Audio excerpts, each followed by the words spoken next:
Shalom jemaat yang dikasihi Tuhan, senang sekali saya Pendeta Rubin Adi Abraham bisa melayani Anda pada hari ini. Hari ini saya akan menyampaikan firman dengan judul Iman yang Hidup. Kita akan baca Ibrani 11 ayat 23-29. Karena iman maka Musa setelah ia lahir disembunyikan selama 3 bulan oleh orang tuanya, karena mereka melihat bahwa anak itu elok rupanya dan mereka tidak takut akan perintah raja. Karena iman maka Musa setelah dewasa menolak disebut anak putri Firaun karena ia lebih suka menderita sengsara dengan umat Allah daripada untuk sementara menikmati kesenangan dari dosa. Ia menganggap penghinaan karena Kristus sebagai kekayaan yang lebih besar daripada semua harta Mesir, sebab pandangannya ia arahkan kepada upah. Karena iman maka ia telah meninggalkan Mesir dengan tidak takut akan murka raja. Ia bertahan sama seperti ia melihat apa yang tidak kelihatan.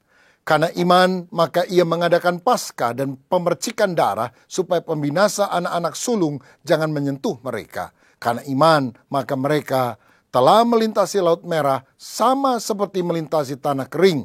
Sedangkan orang-orang Mesir tenggelam ketika mereka mencobanya juga. Amin. Saudara sekalian, Musa adalah tokoh utama yang dihormati oleh orang Yahudi. Dia adalah pemimpin yang melepaskan Israel dari tanah perbudakan Mesir dan membawanya menuju tanah perjanjian Kanaan. Musa adalah orang yang pernah berjumpa dengan Tuhan, berbicara muka dengan muka di Sinai dan menerima 10 hukum Allah dan petunjuk Tuhan yang lain. Kehidupan Musa adalah kehidupan yang ditandai dengan iman. Karenanya di dalam Ibrani 11, dia juga masuk di dalam tokoh iman yang dicatat dalam Alkitab. Nah, di dalam perikop yang kita baca ini ada 5 hal yang kita bisa lihat tentang iman yang hidup, yang tentu kita juga harus miliki dalam kehidupan. Yang pertama, kita melihat di sini ada warisan iman, yaitu iman dari orang tua Musa. Di ayat 23 dikatakan orang tua Musa tanpa takut kepada raja menyembunyikan Musa 3 bulan lamanya. Saudara, pada waktu itu Firaun memberikan peraturan supaya anak-anak laki-laki Israel harus dibunuh karena dia tidak ingin jumlah populasi orang Israel lebih banyak dari orang Mesir. Tetapi orang tua Musa menyembunyikan ketika dia membuat peti kecil dan menghanyutkan di sungai Nil setelah berusia 3 bulan. Dan mereka juga percaya bahwa Tuhan bisa melindungi bayi ini dari mara bahaya. Orang tua Musa ini menjadi teladan bagi anaknya karena dia mewariskan nilai-nilai iman sehingga anaknya pun menjadi anak iman. Pada masa kini Tuhan ingin agar kita menjadi orang tua yang percaya kepada Yesus, yang hidup menurut teladan firman, mencerminkan sikap hidup orang Kristen yang benar, punya kerohanian yang saleh, sehingga yang muncul adalah generasi ilahi, anak-anak yang takut akan Tuhan. 2 Timotius 1 ayat yang kelima. Di sana Paulus pernah berbicara tentang anak rohaninya, Timotius. Dia bilang, sebab aku teringat akan imanmu yang tulus ikhlas, yaitu iman yang pertama-tama hidup di dalam nenekmu Lois dan di dalam ibumu Eunike, dan yang aku yakin hidup juga di dalam dirimu. Saudara, kalau orang tua beriman dan dia memberikan teladan yang baik, maka anak-anaknya pun akan mengenal Tuhan. Saya pernah membaca kisah tentang seorang ateis bernama Max Jukes yang menikah dengan seorang wanita yang juga tidak takut akan Tuhan, namanya Ida Teig. Setelah ratusan tahun kemudian diteliti daftar keturunannya, ternyata ada 440 orang yang suka berpesta pora, 310 orang menjadi gelandangan dan pengemis, 190 orang jadi pelacur, 130 orang jadi narapidana, 100 orang jadi pecandu alkohol, 60 orang suka mencuri, 55 orang korban pelecehan seksual, 7 orang jadi pembunuh. Tetapi sejaman dengan dia, hidup juga seorang hamba Tuhan yang hidup saleh, namanya Jonathan Edward. Dia menikah dengan seorang wanita yang bernama Sarah. Dan setelah ratusan tahun diteliti daftar keturunannya, ada 440 orang jadi pendeta, misionaris, teolog. 310 orang jadi pengacara, 60 orang jadi dokter, 60 orang jadi penulis buku yang terkenal, 30 orang jadi hakim, 14 orang rektor universitas, 3 orang menjadi anggota Kongres Amerika Serikat. dan bahkan satu orang menjadi wakil presiden Amerika Serikat. Orang yang hidup benar, dia akan mewariskan nilai-nilai rohani sehingga anak-anaknya juga menjadi anak-anak iman. Mari kita memiliki warisan iman yang kekal. Yang kedua, saudara, kita lihat dalam perikop ini ada pengorbanan iman. Karena ayat 24-25 dikatakan bahwa Musa setelah dewasa menolak disebut anak putri Firaun. Karena dia lebih rela memilih sengsara bersama dengan umat Allah. Dia lebih baik sengsara sebagai umat Tuhan daripada menikmati kenikmatan dosa bersama dengan orang-orang Mesir. Saya pernah mendengar cerita, putri Firaun itu namanya Bitia atau Termoutis. Tidak punya anak. Dan ketika dia sedang mandi di sungai Nil, dia lihat ada keranjang yang terapung. Waktu dia buka ada anak bayi.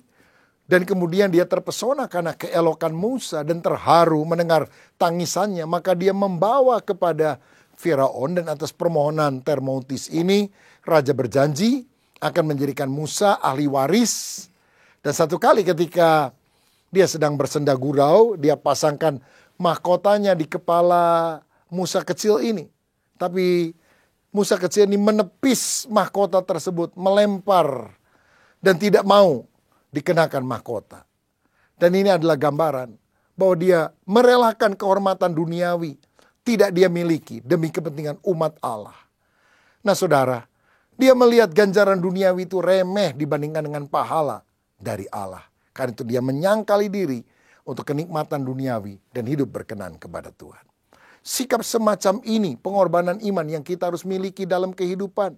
Seperti Sadra, Mesa, Abednego yang tidak mau menyembah patung yang didirikan Nebukadnezar. Walaupun hukumannya adalah dilempar dalam dapur api. Tapi orang-orang yang setia kepada Tuhan, tidak mau kompromi, tidak mau menyangkal Kristus, dia akan mengalami mujizat. Api tidak menghanguskan, bahkan mereka keluar lebih daripada orang-orang yang menang. Jangan kita seperti Esau yang menjual hak kesulungan hanya karena tidak tahan nafsu makan semangkuk kacang merah. Tapi mari kita mengorbankan hidup kita karena kita punya iman kepada Kristus, setia dalam segala perkara. Yang ketiga, saudara, kita juga perlu belajar di sini tentang kebijaksanaan iman. Di ayat 27 dikatakan Musa meninggalkan Mesir dan kemudian dia pergi ke padang gurun Midian. Nah, Keluaran 2 ayat 14 mengatakan bahwa perginya Musa ini karena takut. Dan tentu alasan itu adalah alasan yang dilihat secara manusiawi. Kenapa Musa pergi? Karena takut. Takut dibunuh oleh Raja Firaun. Tetapi Ibrani pasal 11 yang melukiskan daftar tokoh-tokoh iman di ayat 27 tadi justru mengatakan sebaliknya. Musa pergi meninggalkan Mesir karena tidak takut akan murka raja. Rupanya begini saudara, walaupun secara umum, secara manusia tampaknya kepergian itu karena ketakutan. Sebetulnya dia tidak takut saudara. Tetapi dia melarikan diri karena itu adalah tindakan dari keberanian. Dan juga merupakan tindakan daripada kebijaksanaan yang dia miliki. Artinya, kalau saudara beriman, iman itu tidak membabi buta. Iman itu tidak tanpa pertimbangan. Seneca, seorang filsuf Yunani berkata, orang bijak tidak akan pernah membangkitkan marah penguasa. Sebaliknya ia justru akan menyingkir. Sama seperti pelaut yang dengan sengaja tidak akan mencari bahaya. Apakah ada pelaut yang ketika badai tofan datang, oh dengan iman saya akan memajukan perahu saya. Ya tenggelam saudara. Orang yang beriman itu juga menggunakan akal budinya. Musa sudah siap untuk berjuang. Dia rela mati bahkan bagi bangsa Israel. Tapi apakah Israel sudah siap?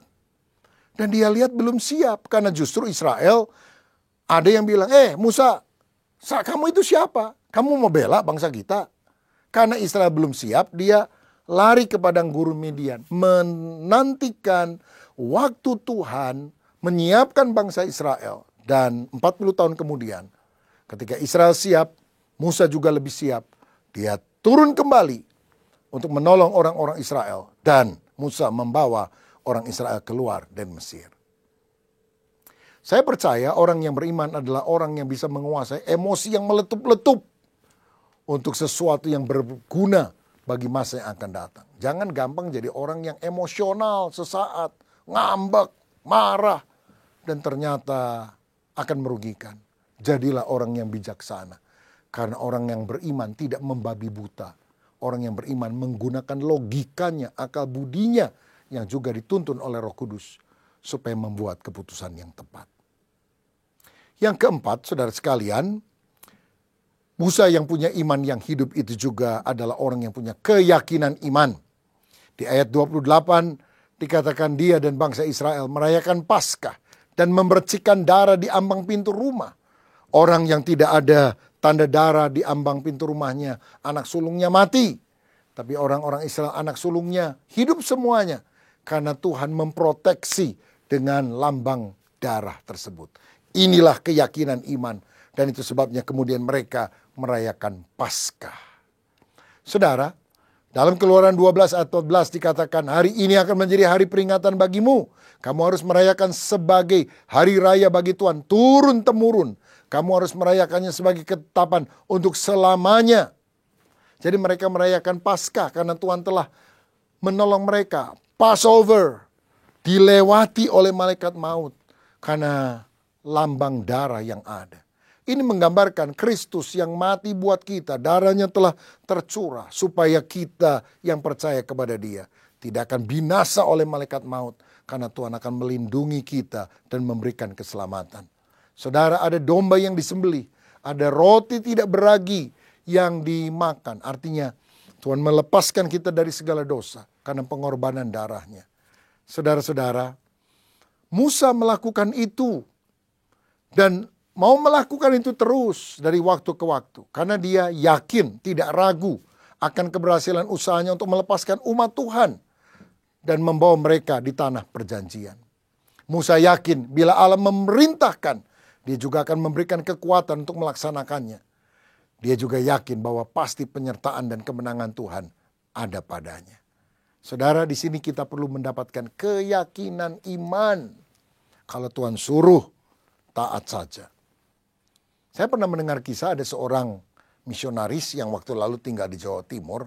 Satu kali waktu dia berdoa, dia seperti mendapatkan impresi. Hari ini jumpai seseorang di Jakarta namanya ini, dia sedang menghadapi masalah. Kamu harus memberikan kekuatan.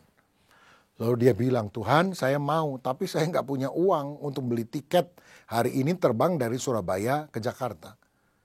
Tapi Tuhan kelihatannya nggak jawab apa-apa. Maka hamba Tuhan ini pergi ke airport Juanda, saudara-saudara di Surabaya, lalu ikut ngantri beli tiket yang langsung dijual, begitu ya. Kalau misalnya penumpangnya tidak terlalu banyak, biasanya ada tiket go show yang bisa dia beli. Jadi mulai ngantri, saudara, sampai berdebar karena dia nggak punya uang. Tiba-tiba setelah dia dekat sekali dengan tiket itu, dengan counternya, tinggal satu orang lagi, dia bilang, Tuhan gimana? Uangnya dari mana? Tiba-tiba saudara sekalian, tiketnya itu tertutup, di lock, dan dia bilang, maaf Pak, tiketnya sudah habis, nanti aja penerbangan yang berikutnya. Orang yang di depannya itu marah, oh saya mesti berangkat sekarang, saya perlu buru-buru, ini pasti permainan ini, pasti masih ada sisa tiketnya, tapi kamu nggak mau jual. Marah-marah dia. Orang di loket bilang, enggak Pak, memang sudah habis. Oh saking jengkelnya ini orang, saudara, ambil itu duitnya, dia berbalik ke belakang, percuma mau berangkat, nggak bisa. Dia kasih itu uangnya kepada orang di belakangnya. Misionaris ini, saudara, ini misionaris bingung, tiba-tiba dapat uang dari orang yang tidak kenal. Akhirnya dia duduk termangu-mangu dan melihat ada penerbangan jam-jam berikutnya ke Jakarta, dan dengan uang itu dia bisa berangkat. Dan apa yang Tuhan perintahkan dia bisa laksanakan. Saya percaya pengalaman tiap orang berbeda, tapi miliki keyakinan iman. Kalau Tuhan perintahkan, pasti ada jalan yang Tuhan akan berikan kepada saudara. Dan yang kelima, iman yang hidup itu mencakup keteguhan iman. Karena iman Musa dan juga orang Israel menurut ayat 29 melintasi Laut Merah yang terbelah menjadi dua dan menjadi tanah kering. Sedangkan ketika Firaun dan orang Mesir lewat, lautnya tertutup kembali dan mereka semua binasa. Ini menunjukkan Orang yang sungguh beriman mengusahakan sesuatu yang mustahil karena perintah Allah. Masalah besar tidak menjadi rintangan jika Allah hadir untuk menolong kita. Pasti Tuhan akan mengatasi halangan tersebut.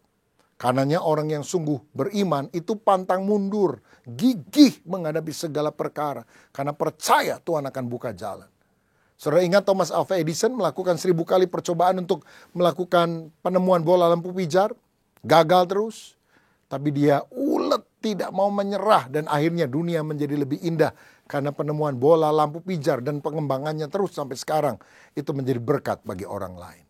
Miliki keteguhan iman, saudara. Ayat 27 berkata bahwa orang beriman itu melihat yang tidak kelihatan. Apa yang kita lihat yang tidak kelihatan? Tentu pribadi Tuhan, terutama yang tidak kita lihat dengan mata jasmani. Tapi kita percaya Dia melindungi kita. Kita harus mengenal Tuhan secara pribadi. Saya ingat Napoleon Bonaparte dari Perancis. Itu kalau perang itu hampir nggak pernah kalah, saudara. Kenapa? Salah satu cara yang dia lakukan ketika mau perang, Napoleon memanggil para panglimanya satu persatu ketika mau perang. Napoleon tidak mengucapkan sepatah kata pun. Dia hanya menatap mata dengan mata. Lalu menjabat tangan mereka satu persatu. Dan ketika panglima itu keluar dari ruangan Napoleon, mereka punya kesiapan hati, kemantapan hati, bahkan rela mati demi seorang jenderal yang mereka cintai, yaitu Napoleon Bonaparte. Saya mau katakan, Musa pernah berhadapan muka dengan Tuhan. Musa mengenal Tuhan secara pribadi. Musa beriman karena dia kenal dan mengalami kehadiran Allah secara nyata. Dan dia tahu dia tidak bertindak dengan kemauan sendiri. Dia menghadap Allah terlebih dahulu sebelum dia menghadap manusia. Dan karena itulah dia memiliki keteguhan iman. Saudara, apapun masalahmu, Alkitab berkata orang benar akan hidup oleh iman. Inilah kemenangan yang mengalahkan dunia, iman kita. Masalah boleh datang, tapi kalau saudara punya iman, bagi Tuhan tidak ada yang mustahil. Segala sesuatu mungkin bagi Dia. Apakah mungkin penyakitmu disembuhkan? Mungkin. Apakah mungkin kau punya pekerjaan yang baik? Mungkin. Apakah mungkin kau diberi anugerah anak oleh Tuhan? Mungkin. Apakah mungkin keluargamu dipulihkan? Mungkin. Bagi Tuhan tidak ada yang mustahil. Yang penting kita punya iman yang sungguh kepada Tuhan. Saya mau berdoa kalau ada di antara saudara yang membutuhkan dukungan agar engkau punya iman yang teguh untuk mengatasi segala masalah. Musa Tuhan pakai menjadi pemimpin besar karena iman di dalam hatinya. Saudara juga bisa mengalami lawatan Tuhan kalau engkau beriman. Bapa, terima kasih untuk kebenaran firman-Mu. Di tengah dunia yang penuh dengan tantangan pergumulan ini, biar kami memiliki iman yang hidup. Dan kalau kami percaya Tuhan selalu menolong kami, kami percaya semua perkataan Tuhan akan tergenapi. Tuhan akan memberikan perkara-perkara yang baik bagi kami yang memegang firman-Mu. Kami juga yakin bahwa apa yang Kau ungkapkan dalam firman-Mu itu akan terjadi. Kami akan mengalami pertolongan Tuhan. Sekarang dalam nama Yesus, terima mujizat, terima jawaban doa, terima kekuatan dari Allah. Karena kami yakin iman mengatasi segala perkara. Biar kami hidup di dalam iman, karena iman itu sesuatu yang membawa kemenangan. Berkat atas kami, dalam nama Tuhan Yesus. Haleluya. Amin. Tuhan Yesus memberkati kita. Haleluya.